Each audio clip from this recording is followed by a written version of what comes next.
السلام علیکم ورحمۃ اللہ وبرکاتہ. کیا حال ہے سب کا؟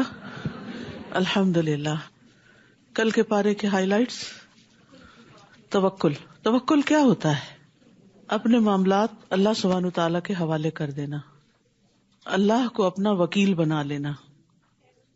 جی ہاں، تم اس وقت تک خیر کو نہیں پہنچ سکتے، جنت تک نہیں پہنچ سکتے جب تک اس میں سے خرچ نہ کرو جو تم پسند کرتے ہو.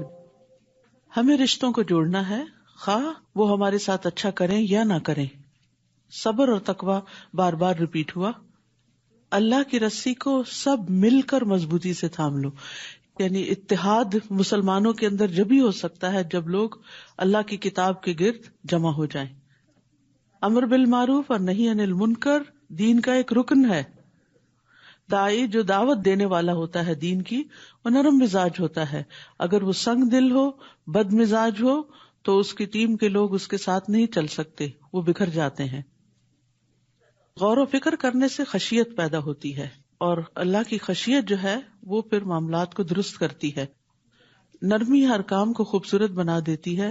جن گھرانوں میں نرمی نہیں ہوتی وہاں خرابی ہوتی ہے. غصہ نہیں کرنا، والکاظمین الغیظ والعافین عن الناس. اس کا یہ مطلب نہیں کہ غصہ آئے گا نہیں، غصہ آئے گا لیکن اس کو کنٹرول کرنا ہے.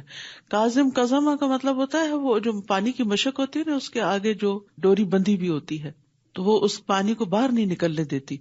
تو غصے کی وجہ سے جو اندر ابال آتا ہے، جب انسان اس کو کنٹرول کرتا ہے تو اندر تو ہوتا ہے، لیکن یہ ہے کہ وہ اس کے ابلتے ہوئے پانی کے چھینٹے دوسروں پہ پڑ کے ان کو نہیں جلاتے، اور تھوڑی دیر کے بعد اپنا ابال بھی ٹھنڈا ہو جاتا ہے اور معاملات اور حالات نارمل اور کنٹرول میں ہو جاتے ہیں.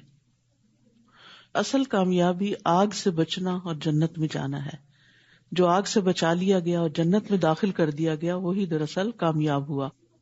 کسی کو بھی کچھ دیں تو یہ سوچیں کہ کیا دے رہے ہیں، کس کو دے رہے ہیں. اور انسان دیتا تو بندوں کے ہاتھ میں ہے، لیکن دراصل وہ اللہ کے پاس چلا جاتا ہے. یعنی بظاہر دینا بندوں کو دینا ہے، لیکن حقیقت میں وہ اللہ کو دینا ہے، کیونکہ بدلہ بندوں سے نہیں واپس چاہنا، اللہ سبحانہ تعالیٰ سے بدلہ لینا ہے. جی، اس بات کی دعا کرنی چاہیے کہ اللہ تعالیٰ ہمیں اسلام کی حالت میں فوت کرے. اللہ سے ڈرنے کا مطلب یہ ہے کہ ہر کام کے وقت یہ دیکھا جائے کہ اللہ تعالیٰ دیکھ رہے ہیں، نہ کہ لوگوں کا ڈر ہمارے اندر ہو.